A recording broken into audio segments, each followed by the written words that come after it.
we're gonna go ahead and get right into it here. We're gonna go into this first one. We got some paperwork, a wiping cloth, silica gel, and here is the knife. Let's see what we're dealing with. And I have heard some great things about this brand coming from some other big channels, so let's see if it's all true here. So first things first, I mean, come on, this one has, it feels like the work. It definitely feels pretty premium all the way around. We have a Kydex sheath with many different mounting options and holes all throughout for endless possibilities as far as carry options. And even, so we got the strap here, right, for carry. And then we have a very universal mounting here. So you could configure this one in whatever way you like, right? You can mount it for horizontal carry or vertical carry. So that's already looking pretty good. We even have a buckle here for the knife. That's a little additional touch. You don't see that all that much these days. So that's looking pretty good there. Let's take a look. And here we go. Let's take the knife out. And here it is, ladies and gentlemen. Now, I can't think of the model name right off the top of my head right now this second, but I do know we're checking out two different variants of the same knife. So this one has a full flat grind. It is a D2 steel, and it basically has, is it a straight back? More or less a straight back blade. We also have a very, I want to say FRN scales, but they definitely feel a little bit more rubbery. We are getting good grip here. So future me, slap that material on the screen. Now, what's interesting about these is they don't have any hardware, so there's no way to take out the handle on this one. It looks to be one solid handle going on. You do get a little bit of the tang here. I'm assuming this one is a full tang construction, but I will double check. Sometimes companies cut some corners and maybe they didn't make it full tang. It's definitely a lot harder to know if the handle is not something you can take apart. So that's some food for thought right there. I'll definitely put some details on the screen. But one thing is for sure though, the ergos, man, the ergos are really, really nice on these. This little curvature right here, perfect for the index finger. All other fingers follow suit, right? Also very grippy. Like, if I haven't already said that, I'm sure I have. Very, very grippy. That knife is not going anywhere. We are locked and loaded, ready to go. And you do have quite a substantial blade, right? For all my people who are always like, Miguel, where the big knives at? We want the big knives. Well, listen, they got you covered right here. Look no further. So this is a very cool model right here, all blacked out, right? Stonewash blacked out blade here, D2 steel. Let's check out the other model, right? Should be a variant of this one. And then we will be doing some size comparisons, of course, some cutting tests. So we got paperwork, wiping cloth, right, silica gel. Check that out here. Same deal. I mean, again, these sheaths feel pretty premium. You even have a drain hole right over here, right? I don't know that the camera wants to focus, but right there. And some good protection for your knife for sure. Undo that buckle there, and ooh, look at this one, guys. Oh man, so yeah, we got a couple of things going on. Let me give it a wipe first, right? And then we're gonna break it down. So we have a satin finish, right? First of all, very elegant, very premium looking satin finish to it. But this one is not a flat grind, right? For all my knife nerds out there, this is a SCANDI grind. So we have pretty much a very thick blade all the way down up until right here. And then you get a V shape right there, right? So check that out. That one's going to be a thicker, right? Thicker blade, a little bit of a stronger blade.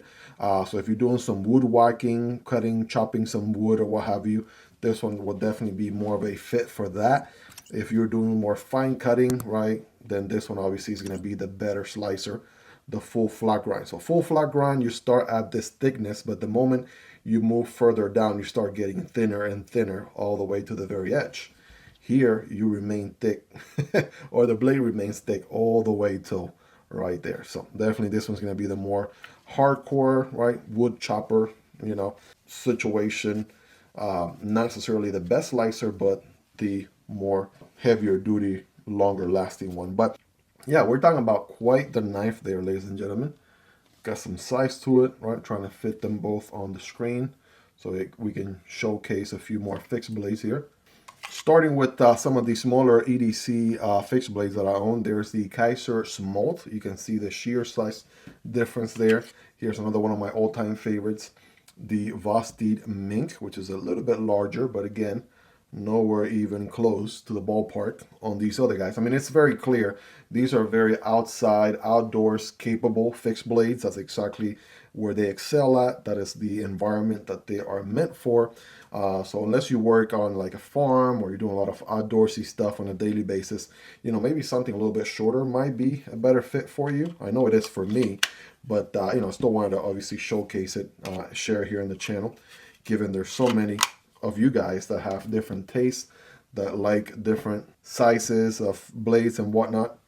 A little bit more on the medium side of things, we got the LynxGear, right? This one's a very affordable D2 blade. We have the Tenable Luccio, which is a bolt design. That one is a little bit larger, but again, not necessarily anywhere near close. You still get way more cutting path with these OdenWolf models right there. And last but not least, here the some of the bigger EDC fixed blades that I own. That is the Kizer Ursa Major, and this is the Fintiso Nazar right there. So yeah, the Nazar, I guess, comes the closest. You still get more cutting path on the OdenWolf model there, but you know, just kind of giving you a ballpark. You probably own some big fixed blades of your own. I do have content on all these knives here on the channel if you guys want to learn more, and of course you'll find them all linked down below in the description as well if you want to check them out. But of course, you already know we're going to get scientific with it here. I'm going to start with the flat grind because I know it's going to be the better slicer here. So full flat grind piece of paper. I mean, come on. You, of course, know it's going to cut out without an issue. It's not even going to taper off or anything because we have so much cutting path on a blade like that. Switching over to the SCANDI grind. I mean, it's still going to slice your good old piece of paper. It shows as well.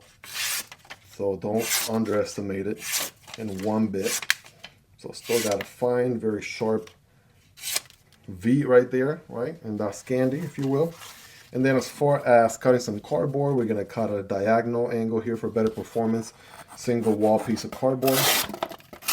I mean, yeah, that's what these things are for. So they're going to go through the cardboard. You're not going to taper off or anything. It's also very comfortable on hand, right? Very good. Even my baby hands, I mean, they're right at home here. If you have bigger hands, obviously, right, the handle is going to be very comfortable for you as well. Switching over to the SCANDI grind on this other piece of cardboard. Let's see if I notice a difference. I mean, I will say on the initial bite, the flat grind definitely performs, but once it wedges its way in, it's still going to slice regardless. So there you guys have it, right? Let me know in the comments below which one do you think cuts the best. For me, it will be the full flat grind, even though obviously the SCANDI has its own specific purpose, right? More heavy duty, can take more of an impact and stuff like that. But you all let me know. But what are your thoughts on these? What do you like about them? What do you love about them? Is there anything you dislike about them? Let me know, and let's hang out in the comment section down below. We'll definitely love to hear what you guys think about it. Again, these are all linked down below so you guys can check out prices, availability, and variants. These should be very, very affordable. From what I saw, a really good value for the money, no doubt. Hope you guys really enjoyed this one. If you made it to the end, you're the real MVP. Hope you guys have a wonderful rest of your day. Take care, and I'll see you on the next one, either this one or this one. Peace.